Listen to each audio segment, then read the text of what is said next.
Οι λιποσυλλέκτες χρησιμοποιούνται σε πολλές εμπορικές και βιομηχανικές δραστηριότητες όπως εστιατόρια, ξενοδοχεία και άλλες εγκαταστάσεις επεξεργασίας τροφίμων, όπου λίπη και λάδι εισέρχονται στο δίκτυο της αποχέτευσης.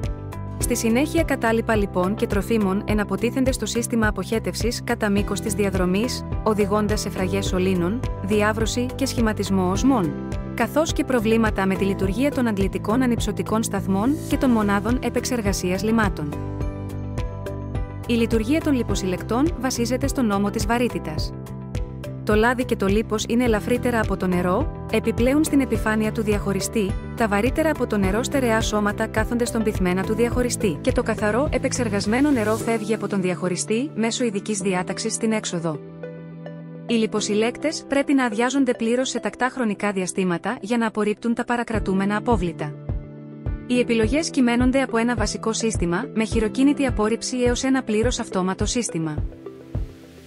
Υπάρχουν οι λιποσυλλέκτες επιδαπέδιας και υπόγειας εγκατάστασης. Με δυνατότητα αυτόματου αδειάσματος και καθαρισμού, κατασκευασμένοι κατά εν 1825 και DIN 4040-100 και σύστημα ελέγχου στάθμης, λίπους Sonic Control.